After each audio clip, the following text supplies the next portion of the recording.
మన తాతయ్యలు, ముత్తాతలు, అమ్మమ్మలు వీళ్ళంతా పెద్ద వయసులో అద్భుతమైన ఆరోగ్యంతో ఎలా ఉన్నారు? పెద్ద వయసు వచ్చినప్పటికీ, ముసలి వయసు వచ్చినప్పటికీ కూడా వాళ్ళ ఒక్క వెంట్రుక కూడా ఎందుకు తెల్లబడలేదు?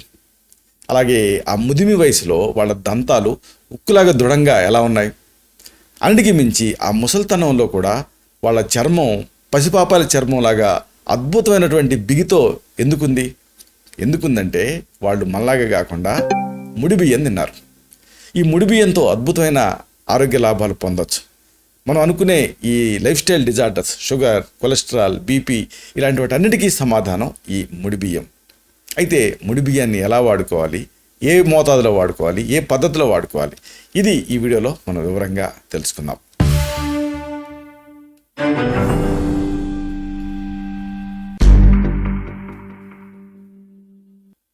మిత్రులారా నమస్కారం. నేను మీ డాక్టర్ చిరుమామిళ్ళ మురళి మనోహర్. ఈ వీడియోలో చాలా ముఖ్యమైన ఈ విషయాన్ని మనం తెలుసుకోబోతున్నాం. ఇదే ముడి బియ్యం.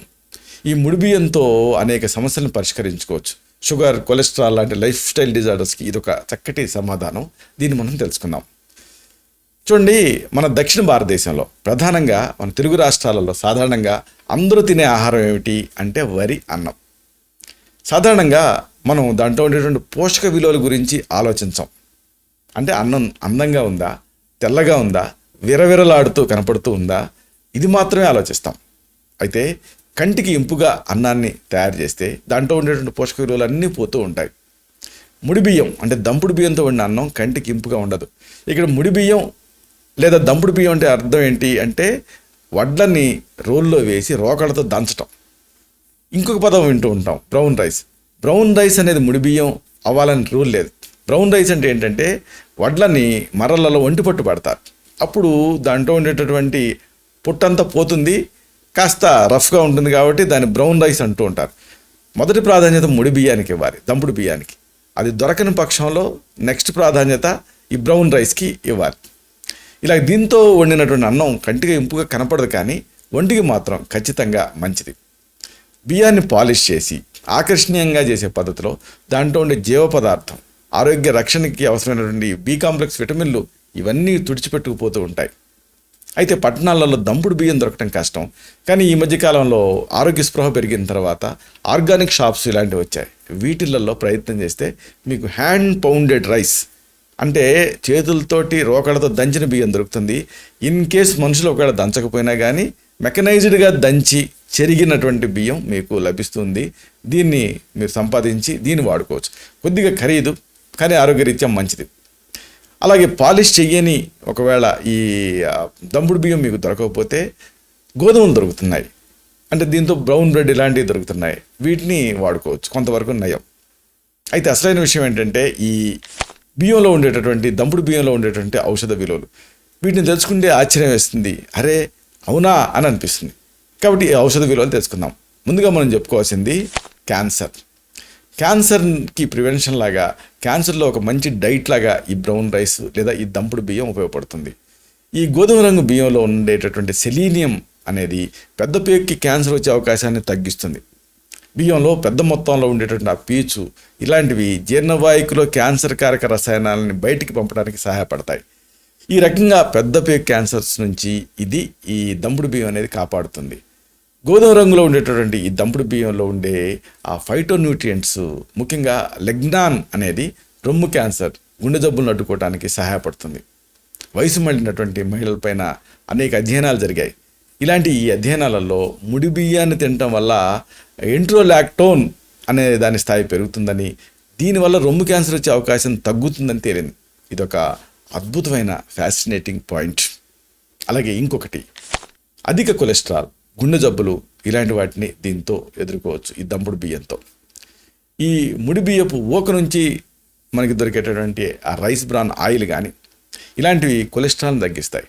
అలాగే ఈ ముడి బియ్యంలో ఉండేటటువంటి పీచు ఎల్డిఎల్ అంటే బ్యాడ్ కొలెస్ట్రాల్ అనుకుంటామే, లో డెన్సిటీ లిపోప్రోటీన్స్, ఈ ఎల్డిఎల్ కొలెస్ట్రాల్ని తగ్గించడానికి సహాయపడుతుంది. ఇక దీంట్లో ఉండే పీచు ఇది చాలా ఎక్కువ మొత్తాల్లో ఉంటుంది కాబట్టి ముడి బియ్యం గుండె జబ్బు వచ్చే అవకాశాలను తగ్గిస్తుంది. ఇక్కడ టెంపుల్ యూనివర్సిటీ ఉండేటువంటి కొంతమంది పరిశోధకులు కొన్ని సిరీస్ ఆఫ్ ఎక్స్పెరిమెంట్స్ చేశారు.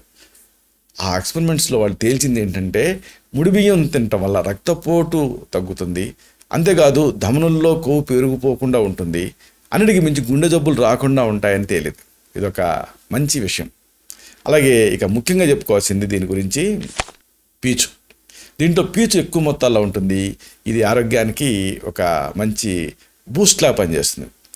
ముడి బియ్యంలో ఈ పీచు సమృద్ధిగా ఉంటుంది కాబట్టి అదనపు క్యాలరీలు తీసుకోకుండా ఇది చూస్తుంది. అంతేకాదు శాటిటీ అంటే ఎక్కువసేపు పొట్ట నిండుగా ఉండేలాగా చేస్తుంది. దీంతో ఇక బింజ్ ఈటింగ్ ఉండదు, ఆహారాల మీద దాడి చేయకుండా ఉంటాం. ఇక్కడ హార్వర్డ్ యూనివర్సిటీకి సంబంధించినటువంటి కొంతమంది పరిశోధకులు కొన్ని అధ్యయనాలు చేశారు. ఆ అధ్యయనాల ప్రకారం ఏంటంటే పీచు ఎక్కువగా ఉండేటువంటి బియ్యం తిన్నటువంటి మహిళలలో శారీరక బరువు చక్కగా సాధారణ స్థాయిలో మెయింటైన్ అయిందని తేలింది. పీచు ఎక్కువగా ఉండేటటువంటి ఈ ముడి బియ్యం ఇతరత్ర అనేక రకాలుగా ప్రయోజనకారిగా ఉంటుందని కూడా తేలింది. ఇది పేగుల్లో ఆరోగ్యకరమైనటువంటి ఆ కదలికలు అంటే పెరిస్టాల్సిస్ని ప్రోత్సహిస్తుంది. దీంతో మలబద్ధకానికి ఇదొక నివారణ ఔషధం కింద పనిచేస్తుందని తేలింది. ముడి బియ్యంలో ఉండేటువంటి ఆ పీచు రక్తంలో చక్కెర స్థాయిని కూడా కంట్రోల్ చేస్తుందని తేలింది. ఇక అన్నిటికంటే ముఖ్యంగా దీని గురించి చెప్పుకోవాల్సింది ఏంటంటే ఎముకల దృఢత్వం. అంటే ఎముకల గట్టితనాన్ని దీంతో సాధించవచ్చు ముడి బియ్యంతో. ఎముకల్ని ఆరోగ్యంగా ఉంచడానికి అవసరమైనటువంటి మెగ్నీషియం ఈ ముడి బియ్యంలో ఎక్కువ ఉంటుంది. దీంతో ఆ ఎముకలు దృఢంగా తయారవుతాయి. ఒక కప్పు ముడి బియ్యంలో దాదాపు 21% మెగ్నీషియం లభిస్తుంది. మెగ్నీషియం ఎముకల ఆరోగ్యానికి, కాల్షియం అబ్జార్ప్షన్కి అంటే కాల్షియం గ్రహించబడటానికి సహాయపడుతుంది. ఇక అతి ముఖ్యమైన ఒక ఉపయోగం ఉంది. మామూలుగా రైస్ తింటే కఫం పెరుగుతుంది అనుకుంటూ ఉంటారు, కానీ ముడి బియ్యం తీసుకుంటే ఉబ్బసంలో ఇది సహాయకారిగా ఉంటుంది, ఉబ్బసాన్ని నియంత్రణలో పెడుతుందని కూడా తేలింది. ముడి బియ్యంలో మెగ్నీషియం ఎక్కువ ఉంటుంది కాబట్టి ఉబ్బసం వచ్చే లక్షణాలను తగ్గించడానికి సహాయపడుతుంది. అనేక అధ్యయనాలలో తేలిన విషయం ఏంటంటే ముడి బియ్యంలో ఉండేటువంటి మెగ్నీషియం ఉబ్బసంతో బాధపడే వారిలో దాని తీవ్రతను తగ్గిస్తుందని తేలింది. ముడి బియ్యంలో ఉండేటువంటి సెలీనియం ఇది ఉబ్బసం తగ్గటానికి సహాయపడుతుంది, ఉబ్బసానికి వ్యతిరేకంగా పనిచేస్తుందని తేలింది. ఇక ఇంకొక సమస్య ఈ మధ్య ఎక్కువ మందిని బాధిస్తుంది ఏంటంటే గాల్ స్టోన్స్, పిత్తాశయంలో రాళ్ళు. ఈ ముడి బియ్యం తినే వాళ్ళల్లో పిత్తాశయంలో రాళ్ళు ఏర్పడే అవకాశాలు కూడా బాగా తగ్గుతాయి. అలాగే అతి ముఖ్యమైనది ఈ మధ్య ఎవరిలో చూసినా ఎక్కువగా ఇబ్బంది పడుతుంది, సంసారాల్లో కలతలకు కారణం ఏంటంటే నరాల బలహీనత. ఈ నరాల బలహీనతలో కూడా ఇది అద్భుతంగా పనిచేస్తుందని తేలింది. దీంట్లో ఆరోగ్యకరమైనటువంటి నాడీ వ్యవస్థకు అవసరమైనటువంటి మ్యాంగనీస్ ఉంటుంది. రోజుకి 3 సార్లు దీన్ని తక్కువ మొత్తాలలో దీని ముడి బియ్యాన్ని ఆహారంగా తీసుకుంటూ ఉంటే కంటిన్యూస్గా బ్లడ్ షుగర్ లెవెల్స్ మెయింటైన్ అవుతాయి. అలాగే ఈ ఫైబర్ ఇదంతా ఆరోగ్యానికి ఉపకరిస్తుంది. దీంట్లో ఉండేటువంటి ఇతర పదార్థాలన్నీ కూడా ఆరోగ్యాన్ని టోటల్గా పునఃస్థాపిస్తాయి అని తేలింది. కాబట్టి దీన్ని ఒక అరకప్పు మోతాదుగా ఈ ముడి బియ్యాన్ని రోజువారీ పోషక ఆహారంలో భాగంగా మనం తీసుకుంటే మంచిది. అనేక సమస్యల నుంచి పరిష్కారం పొందవచ్చు. ఇలాగా ఈ ముడి బియ్యం మీకు దొరికితే దీన్ని వాడుకోవటం మొదలుపెట్టండి. దొరకకపోయినా సంపాదించి వాడుకుంటే డెఫినెట్గా మీకు ఆరోగ్యరీత్యా లాభం కలుగుతుంది. ఇలాంటి మరిన్ని ఇన్ఫర్మేటివ్ వీడియోస్ కోసం ఈ ఛానల్ సబ్స్క్రైబ్ చేసుకోండి. అలాగే ఈ వీడియోలు అప్లోడ్ అయ్యవడంతోనే ఆ విషయం మీకు తెలియడం కోసం బెల్ బటన్ని క్లిక్ చేయండి. అన్నిటికంటే ముఖ్యంగా ఇలాంటి అద్భుతమైన విషయాలు 10 మందికి ఉపయోగపడటం కోసం ఈ వీడియో తల్లికి లింక్ని మీ సర్కిల్స్తో షేర్ చేసుకోండి. శతం జీవ శరదో వర్ధమానః, శతం హేమంతాన్ శతం వసంతాన్. 100 శరత్తులు, 100 హేమంతాలు, 100 వసంతాలు వర్ధిల్లుతూ జీవించండి. Stay healthy, stay happy, be positive, keep smiling, stay safe. Love you all. శుభం.